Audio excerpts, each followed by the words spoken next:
Alors, avec l'aide de Dieu, ce soir on va étudier les enseignements du Dvar Malchut sur la paracha de Pinchas et on va dédier ce cours pour la Refoua Shelema de Raphaël Shmuel Ben Sima, pour la réussite de Yosef Ben Blida et de Chaim Ben Simcha.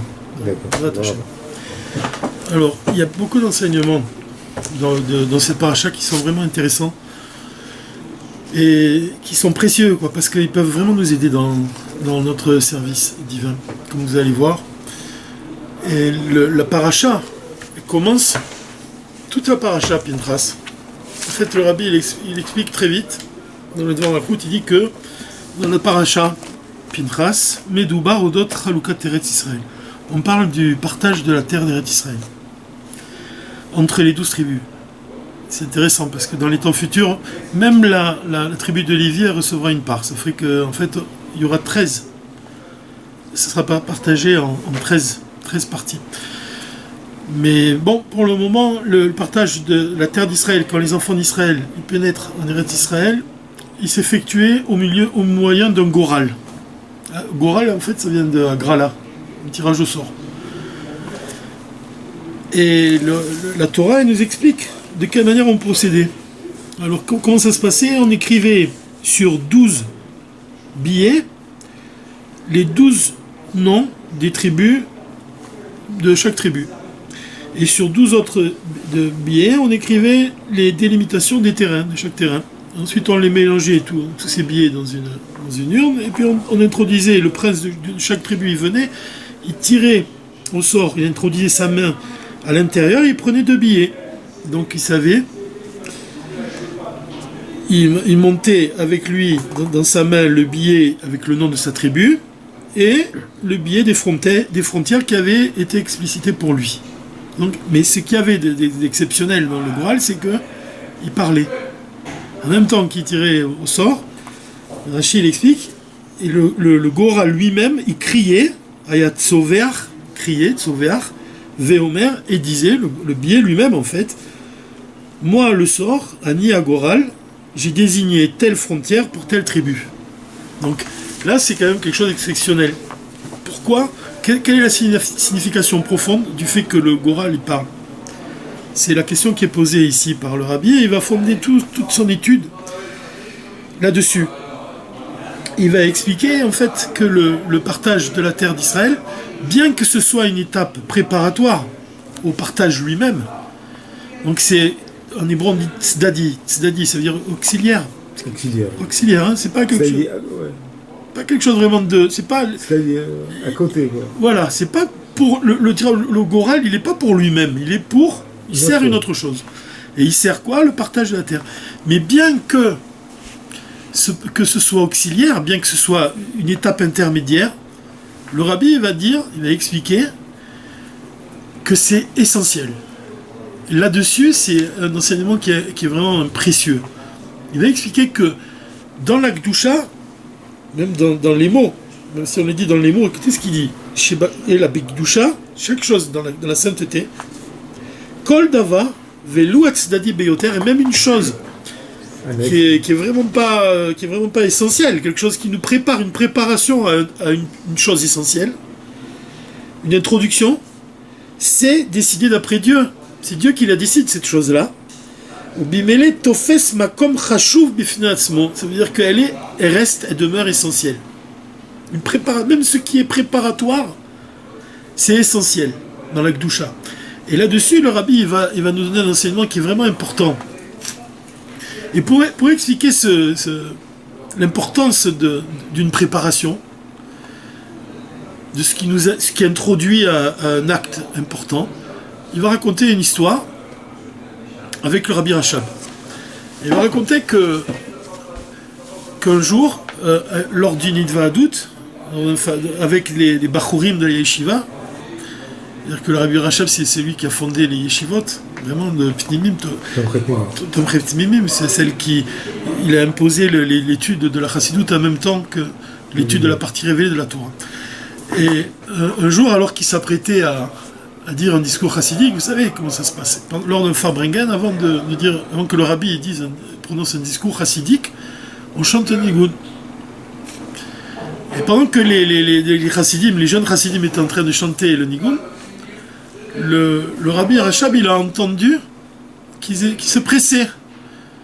Il a ressenti qu'il se dépêchait de dire le nigun. Dans quel but? Pour entendre les paroles du Rabbi. Ils étaient pressés d'écouter le Rabbi. Alors ils chantaient avec empressement. Ils n'ont pas donné au nigun la valeur qu'il possède. D'ailleurs, le fait de chanter en étant pressé, c'était... Ils ont bâclé, comme on dit. Ils ont bâclé le nigun.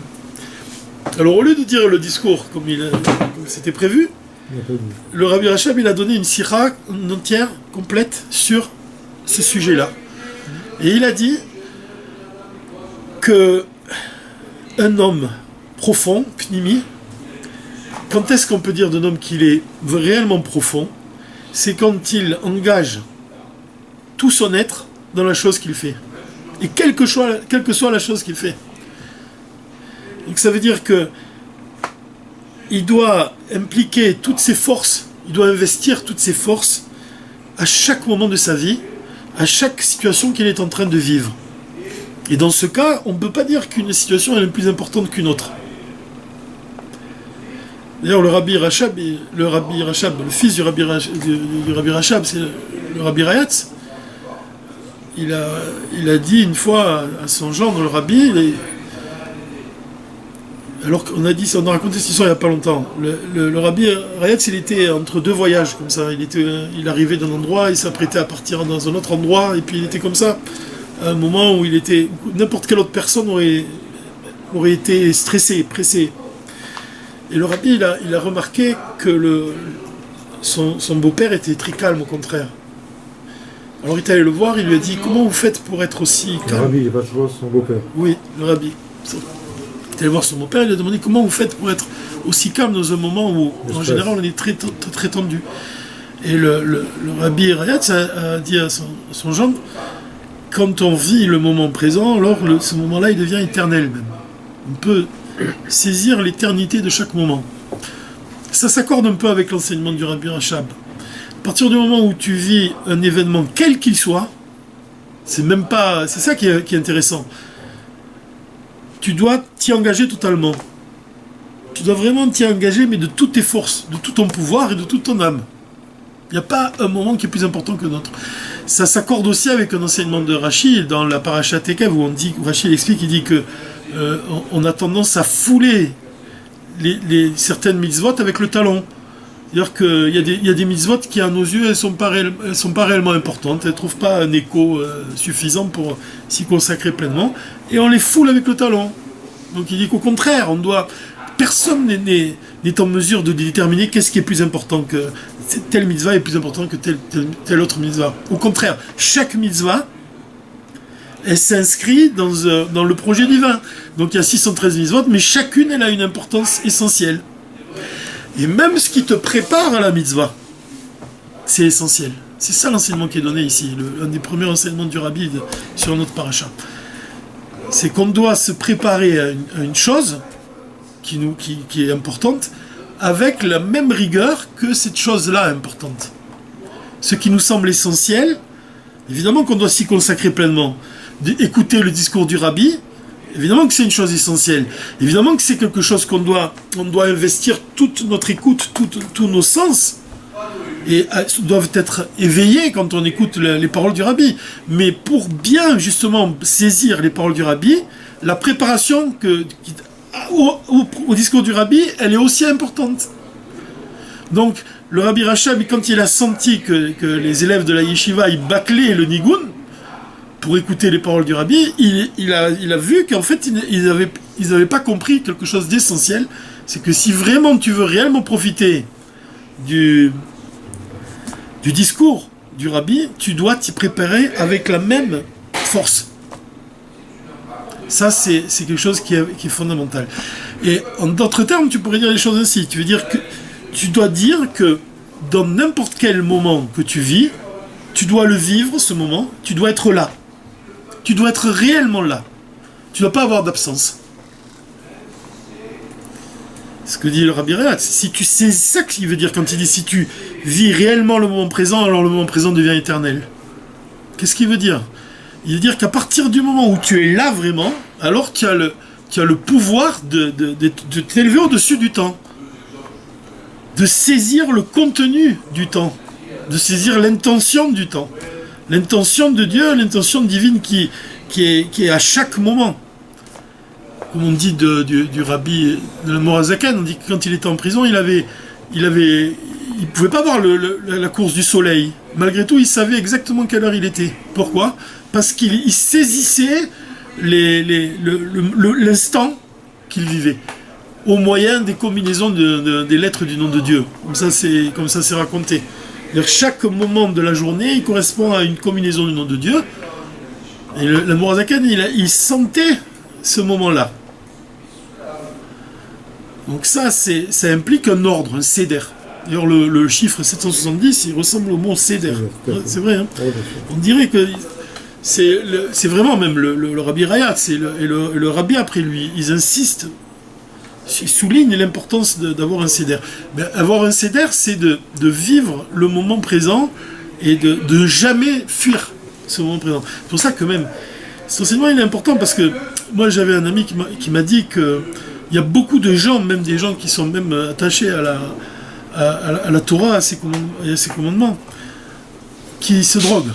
Il y a beaucoup de gens qui tombent dans ce problème, dans la drogue. Mais en fait, la drogue elle-même, c'est fuir le moment présent. C'est-à-dire quelqu'un qui se drogue, il n'est pas là. Il ne vit pas le moment présent.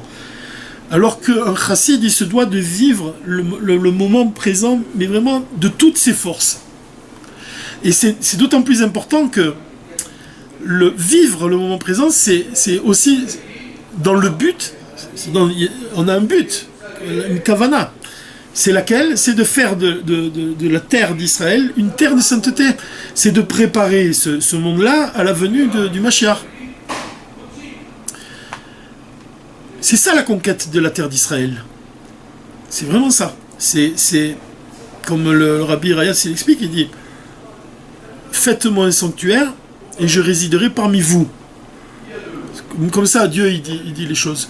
Et la Chassidoute expliquait que « Faites-moi un sanctuaire et je résiderai parmi vous », il est écrit « parmi vous », pas parmi le peuple d'Israël seulement, pas dans le temple seulement, mais dans le peuple entier d'Israël, dans chaque juif. Dieu, il veut résider dans chaque juif. On doit faire de nous-mêmes une terre d'Israël. La conquête de la terre d'Israël, ça ne représente pas seulement le fait de s'installer dans un pays et d'y vivre confortablement. Ça signifie transformer le pays. Comme ça, il explique le Rabbi. On doit transformer la terre de Canaan en la terre d'Israël. On doit faire d'un pays, d'une terre profane, une terre de sainteté. C'est pour ça que même le Rabbi, il dit, c'est ça qui est très fort. Il y a une histoire, une fois que j'ai entendu je ne sais pas si vous connaissez ce Rav, c'est le Rav Golorovski, qui est Rav de Rehovot. Il a raconté une fois, Farbrengen, il a raconté que quand il était plus jeune, le Rabbi a envoyé des shouchim en Eretz Israël, justement pour purifier la terre d'Israël. Il a envoyé 50 shouchim. Et il était parmi eux, parmi la liste des shouchim que le Rabbi a envoyé. Donc il a fait un voyage d'études, si on peut dire. Il a raconté qu'il est parti en Eretz Israël. Et il a commencé à regarder ce qui se passait. Et il a écrit une lettre au Rabbi, et il a fait un compte rendu de tout ce qu'il voyait. Il écrivait en Israël, alors c'est comme ça, c'est comme ci, c'est comme ça, c'est comme ci. Et il a donné ses impressions par écrit au Rabbi de ce qu'il avait vu pendant ce voyage d'études, si on peut dire. Le Rabbi lui a répondu rapidement. Et quand il raconte que quand il montait dans l'avion, il a eu la réponse de son frère, il me semble, et puis il a lu la réponse du Rabbi quand il était dans l'avion et qu'il retournait en Eretz Israël. Et le Rabbi lui disait, j'ai pris connaissance de votre lettre et j'ai bien lu tout ce que vous m'avez dit, mais tout ce que vous me dites, je le sais déjà. Vous faites un rapport sur la terre d'Israël, tout ça, je le sais déjà. Mais c'est pour ça que je vous ai envoyé. C'est pour ça que je vous ai envoyé. Il y a une histoire qui ressemble un peu, c'est quand un jour un chassid il a demandé à l'Admorazakan pendant une yechidout, un entretien privé avec l'Admorazakan, il lui a raconté sa vie, il lui a raconté ses problèmes, il lui a raconté tout ce qu'il ressentait, toutes ses difficultés de vivre, toutes les difficultés qu'il rencontrait dans sa parnassa, toutes ces difficultés personnelles, son mal de vivre même. Et le Morazakan lui a dit, mais tu me parles depuis tout à l'heure de tout ce que de toi, mais tu me parles jamais de ce que les autres attendent de toi. Ça revient au même. Quand le rabbi il a envoyé cette réponse au Rav Golovski qui lui a dit tout ce que vous me dites sur vos impressions sur la terre d'Israël, je le sais déjà, et c'est pour cela que je vous ai envoyé en Eretz Israël. C'est justement pour transformer la terre d'Israël.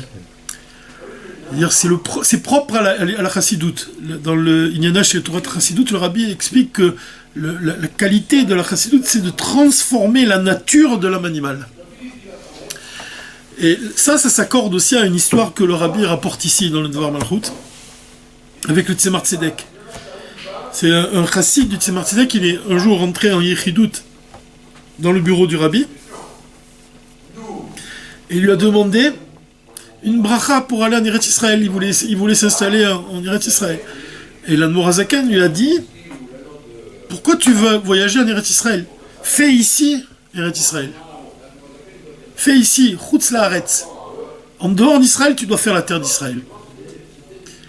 Alors le rabbi pose cette question, il dit, mais comment ça se fait qu'il lui a demandé de faire ici la terre d'Israël, alors que le désir d'un juif, vraiment, c'est de quitter Chutz Laaretz, de quitter tout ce qui est en dehors d'Israël, pour se rendre en Eretz Israël. Et même c'est la destinée de tous les juifs à un moment donné, lors de la Géoula, Bezrat Hashem Bekarov, vraiment que tout le peuple juif se retrouve en Israël.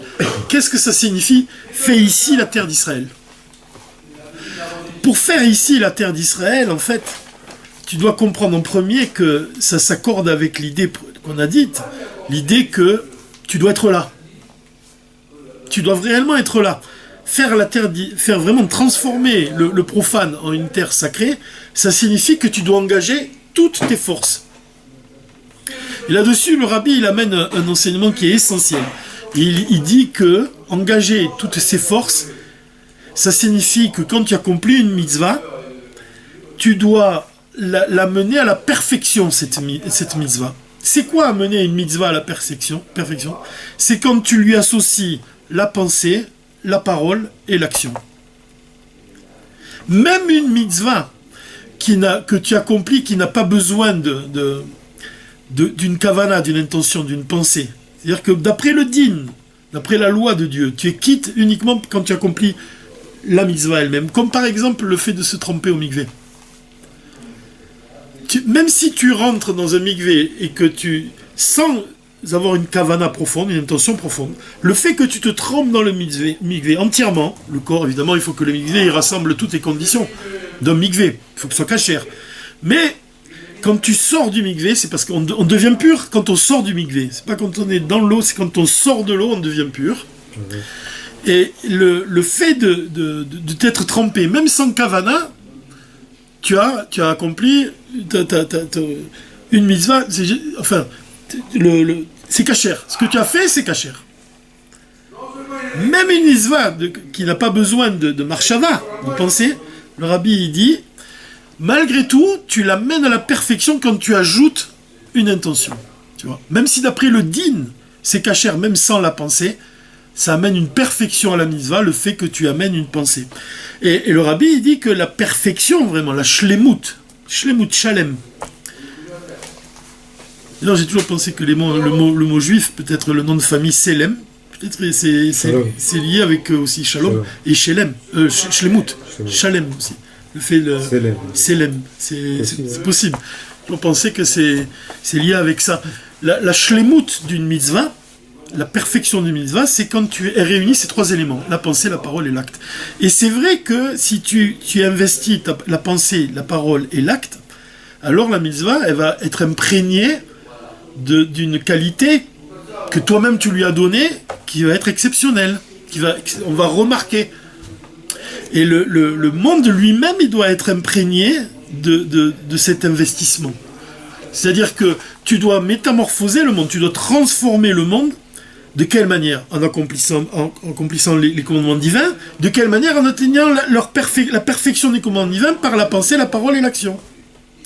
Et là, le rabbi vient nous dire, même dans ce qui est profane, tu dois associer la parole, la pensée et l'action dans tout ce que tu fais. Et là, c'est le cas du Goral.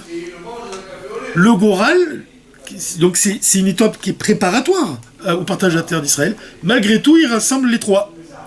La pensée, la parole et l'acte. La parole, essentiellement, pourquoi? Parce que le Goral, il parlait. Donc tu vois que ici, l'enseignement de la paracha Pintras, ça vient t'apprendre que chaque chose, chaque situation, même une chose qui nous prépare à une mitzvah, à la mitzvah de conquérir la terre d'Israël, cette préparation-là, elle doit être aussi, elle doit être emplie de shlemut, de perfection. Elle doit être entière, elle doit réunir ces éléments, la pensée, la parole et l'action. Dans le Goral, il y a la pensée, parce que il y a la kavana aussi, quand tu écris sur les billets, les noms de chaque tribu, le nom de chaque territoire. Aussi, même Eliezer à Cohen, il disait par Esprit Saint aussi le nom de chaque tribu et le nom de chaque terre. Il disait ça aussi par Ruach HaKodesh. Donc ça fait partie de la pensée, aussi de la parole, parce que le Goral, donc, il parlait aussi. Et l'action, le fait de mettre les billets dans une urne et puis de les retirer. Donc tu vois que ce Goral-là, il vient pour nous expliquer la raison pour laquelle la préparation à une chose, elle est aussi importante que la chose elle-même. Alors la conquête d'Israël, le rabbi il dit que pour conquérir la terre d'Israël, il y a des conditions. Il y a des conditions, et là-dessus, il insiste là-dessus, parce que c'est réellement important, parce que c'est la mission de chaque juif, faire la terre d'Israël, pas seulement en Chutz Laaretz, pas seulement en dehors d'Israël, mais même pour ceux qui vivent en Eretz Israël aussi, ils doivent faire la terre d'Israël en Israël. C'est-à-dire qu'on doit aller toujours de prodige en prodige, on doit toujours s'élever de sainteté en sainteté, de prodige en prodige, de miracle en miracle, d'effort en effort supérieur, jusqu'au moment de la Géoula, vraiment. Alors, le rabbi dit des choses qui sont vraiment intéressantes. Il dit Yesh lidog le nitzachon malé al kol medina. Quand on entreprend de gagner une guerre, qu'on doit gagner un territoire, on doit gagner une terre, on doit conquérir la Médina, on ne doit pas laisser un seul territoire dans les mains de l'ennemi. Parce que ce n'est pas une victoire totale. Parce que tu peux toujours craindre qu'il y ait un retour de situation, ou s'il y a une partie que tu n'as pas réussi à conquérir, alors il risque de se retourner contre toi. Ça, c'est la première condition. La deuxième condition, c'est que les soldats eux-mêmes, ils doivent se donner entièrement à la guerre, Bekol Kocham, de toute leur force. Pas seulement d'impliquer leurs mains pour être victorieux, c'est-à-dire pas seulement au moyen de l'action, et la gamme, les rakez est un marshava, de se concentrer dans leurs pensées, ve'et adibour, et dans leurs paroles. Et alors seulement là, on gagne vraiment une guerre, beshlemut.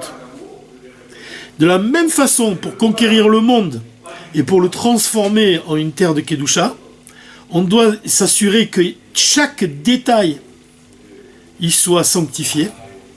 Chaque détail. Quand on fait une demeure pour Dieu, par exemple dans sa maison, chaque détail de la maison, il doit être au service de Dieu. Même la chambre d'un enfant, comme on a dit, il doit avoir un chitat, une boîte de tzedaka, il doit rappeler à l'enfant quand il rentre dans sa chambre que sa mission de faire de ce monde une demeure pour Dieu. Chaque détail, il doit être lié à Dieu.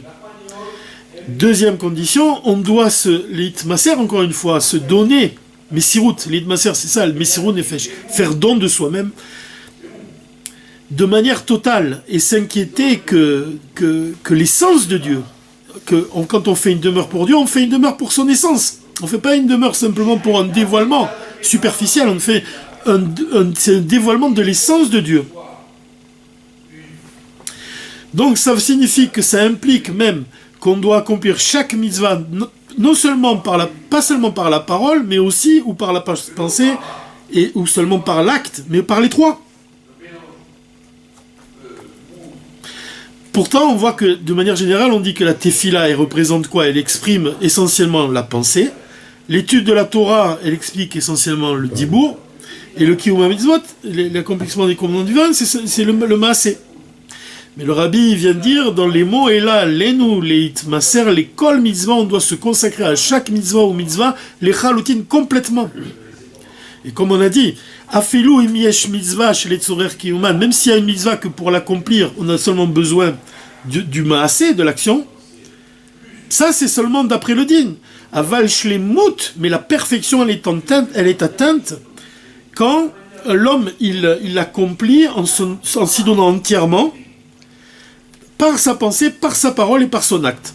Et cette chose-là, elle influence non seulement la mitzvah elle-même, de telle manière que tu vas voir elle va briller la mitzvah.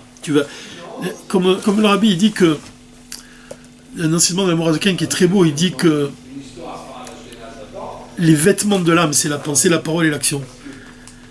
Et un vêtement, tu vois, pourquoi on parle de vêtements dans la chassidoute? Qu'est-ce que ça signifie? Pourquoi on parle de vêtements? C'est pour te dire que, comme de la même manière qu'un homme, il ne peut pas sortir dans la rue sans vêtements, il a besoin de se couvrir, de couvrir sa nudité. De la même façon, l'âme, elle a besoin de vêtements devant Dieu, pour se présenter devant Dieu. Et les vêtements de l'âme sont les mitzvot. C'est comme on dit Avram Zaken Baba Yamim, que chaque fois, quand il allait tout au long de sa vie, Avram il ajoutait dans les mitzvot. Et elle protège son âme. Elle vient de protéger son âme de manière à ce qu'il n'ait pas honte devant Dieu. Elle le protège, elle le recouvre, elles sont comme un bouclier. Mais le Morazaken, il emploie une expression qui est très belle, il dit que ce sont les bijoux de l'âme. Les vêtements, la pensée, la parole et l'action, ce sont les bijoux de l'âme. Parce que, pourquoi on dit les bijoux? Parce que de la même façon que tu vois un diamant, il a un éclat particulier, il a une lumière qui va scintiller du diamant. En fait, la lumière qui scintille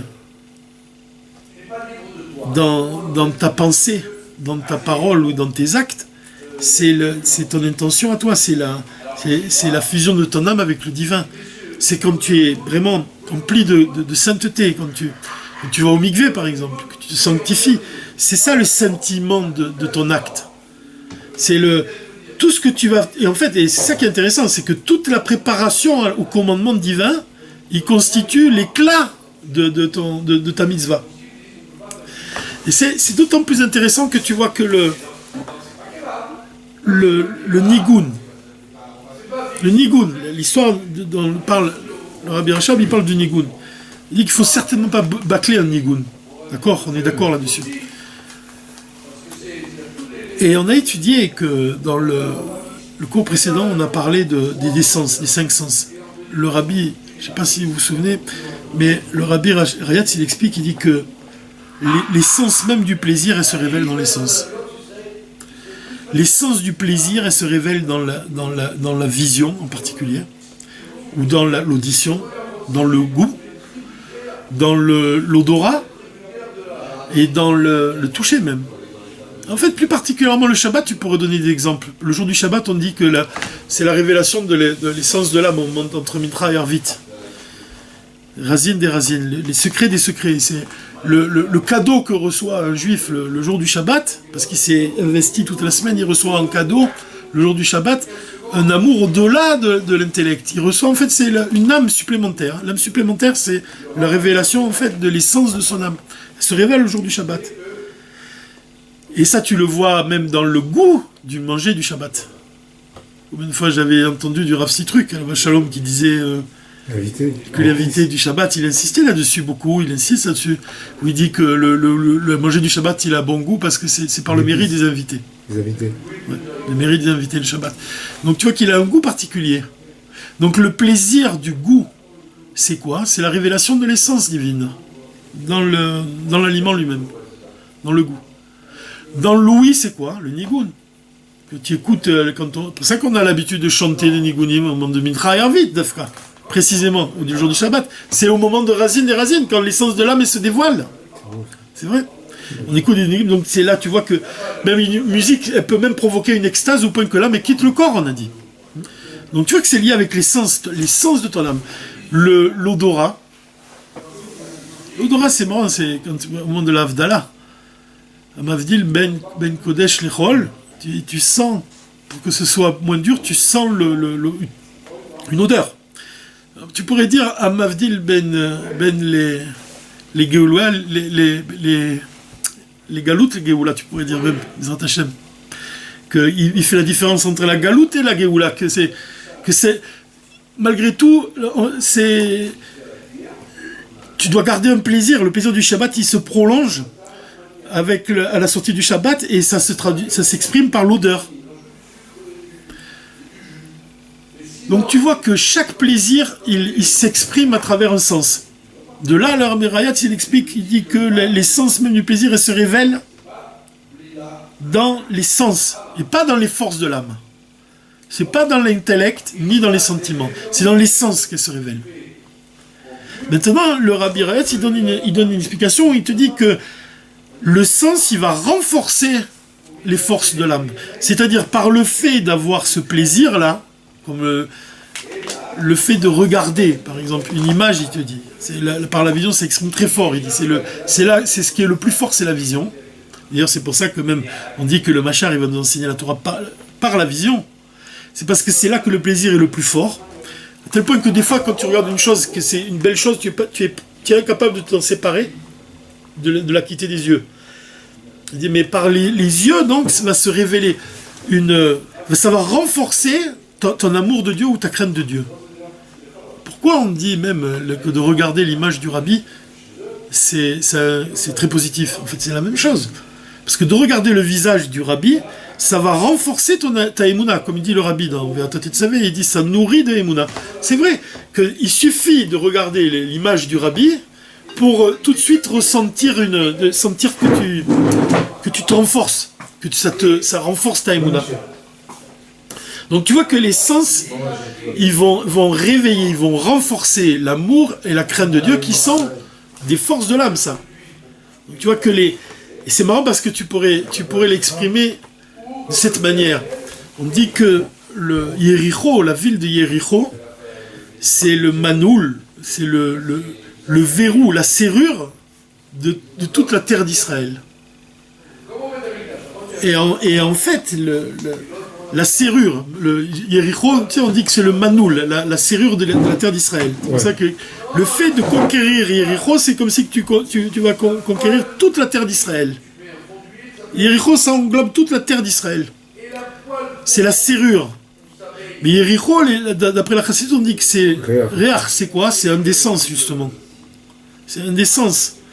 C'est-à-dire pour réveiller quelqu'un qui s'est évanoui, on va lui faire sentir une bonne odeur, quelque chose qui va le ramener à la vie. Donc tu vois que c'est ça, l'essence divine, elle a le pouvoir de donner la vie à chaque chose. Mais ce qui est intéressant, c'est que si la ville de Yéricho, l'odeur, c'est une serrure, qu'est-ce que c'est la clé qui te permet de conquérir la terre d'Israël? Peut-être tu peux répondre que ce que dit le Zohar, il dit que c'est la clé des émotions, c'est le Da'at, c'est le Rabbi, c'est Moshe Rabbeinu. C'est grâce au Rabbi que tu peux éveiller les sens. Le Rabbi, il vient éveiller tes sens. Et comme il vient éveiller tes sens, il vient renforcer l'amour, la crainte de Dieu, les forces de l'âme, l'intellect même. Il vient renforcer même plus que ça, renforcer ta émouna. Et c'est ça qui te permet de conquérir véritablement la terre d'Israël. Ça, c'est un des enseignements qui est important dans ce discours-là, puisque tu vois que le nigoun du Rabbi Rachab, le Rabbi ramène ce nigoun-là. Et j'ai remarqué, je ne sais pas si c'est possible de faire un lien, mais combien c'est la valeur numérique de la gematria de nigoun? Tu m'as dit qu'il ne fallait plus faire de calcul. Je ne sais pas faire de calcul, mais combien c'est la valeur numérique de nigoun? C'est 119. 119. D'accord. Je ne me trompe pas, j'espère que je ne me trompe pas. Et combien c'est? Il y a une sikha entière du Rabbi qui parle du mot dima, les larmes. Combien c'est la valeur numérique de larmes? 119. Et c'est marrant parce qu'il y a vraiment un rapport qui existe entre les larmes et le nigoun. Parce que les deux, ils viennent du profond du cœur, de la profondeur du cœur. Les deux, ils expriment quelque chose qui est très profond. Qu'est-ce qu'il explique le Rabbi sur le mot dima, sur l'alarme? Qu'est-ce qu'il explique? Il dit que La valeur en fait numérique du mot dima, c'est pas 120, c'est 119. 120, qu'est-ce que c'est dans la Torah? Ça représente une vie entière. Admea Vesrim. C'est 120, c'est une vie entière. Mais 119, c'est pas réellement 120. Il manque 1. Alors le rabbi, il te dit qu'il faut compter le 1 supplémentaire. C'est quoi? C'est la valeur du tout. C'est la valeur du mot dima. Le mot lui-même. Le mot dima, il est égal à 1. Et en fait, c'est quoi le mot dima? Qu'est-ce que ça représente? Ça représente ce qui est au-delà des détails.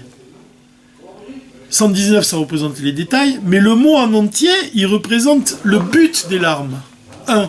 C'est le but, la kavana, l'intention profonde des larmes. Qu'est-ce que c'est l'intention profonde des larmes? C'est quoi? C'est de nettoyer la faute. Ça, il explique le rabbi. Ce sont les larmes de repentir. Donc 119, c'est la valeur numérique de larmes, mais des larmes sans le repentir. Donc c'est incomplet. Quand tu ajoutes le repentir, l'intention profonde, alors ça devient 120, une vie entière.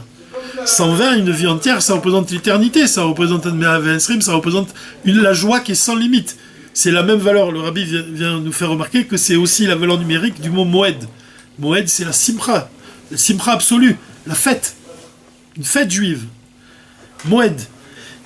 Donc, c'est par le repentir que tu vas parvenir à la simcha profonde. Et qu'est-ce qui nous a amené en fait à pleurer aux larmes? Qu'est-ce qui a provoqué les larmes? C'est le fait que l'homme il a désobéi à Dieu. Et en fait, le contraire de la vie est apparu à ce moment-là. Mais le contraire de la vie, il ne fait pas partie de la nature. Il ne faisait pas partie de la nature de la création. Mais dans les temps futurs, quand Dieu il va effacer les larmes de tous les visages, alors la mort sera avalée. Ça veut dire que l'homme il va redevenir éternel.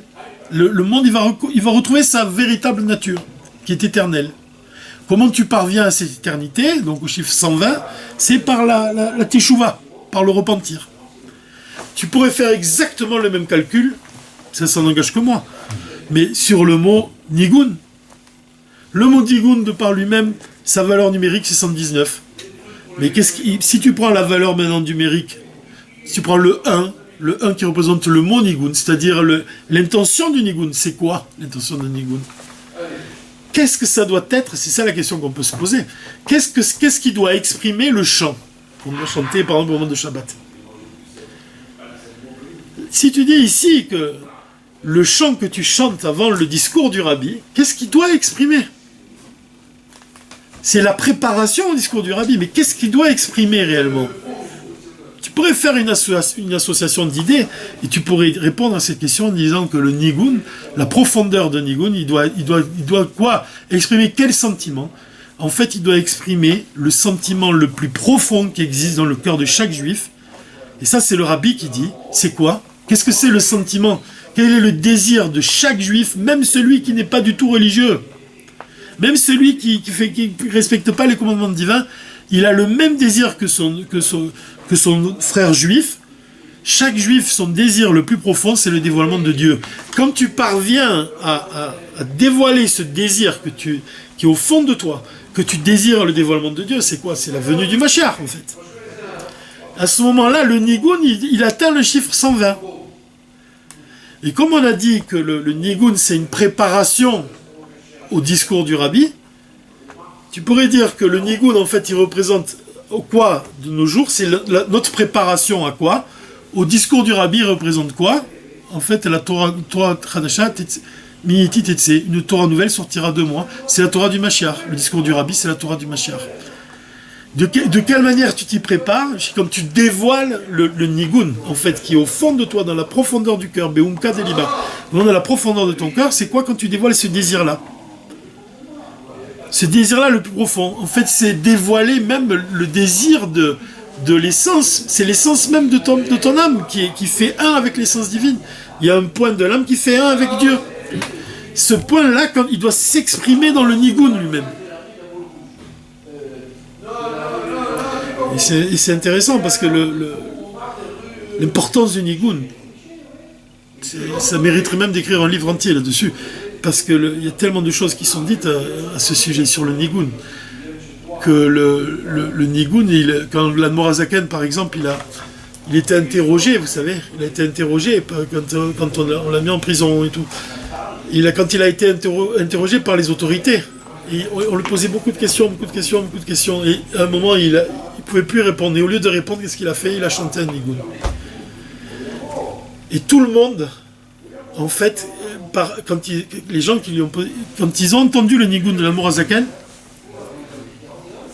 c'est comme si il a répondu à tout le monde par un chant. Pourtant, les questions, elles étaient différentes. Donc ça te montre bien que le Nigun lui-même, il est au-delà de la forme, au-delà des détails. C'est ça, il représente l'intention profonde de Nigun.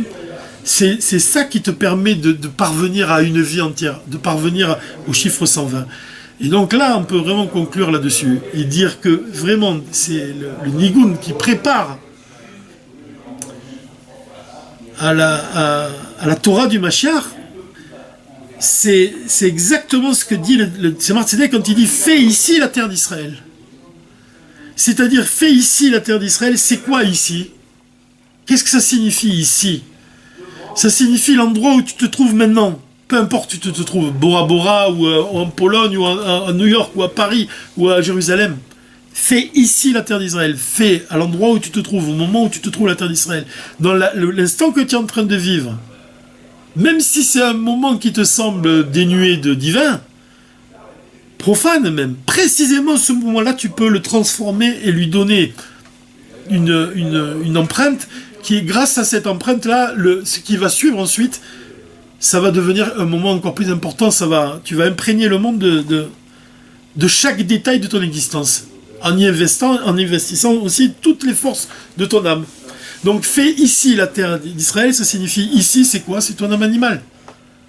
Tu dois faire la terre d'Israël dans ton âme animale. Ton âme animale, tu dois la transformer. C'est Bechol Levavecha, tu aimeras l'Éternel de tout ton Dieu. Comment tu fais la terre d'Israël dans ton âme animale? C'est quand tu lui expliques l'importance de s'attacher à Dieu.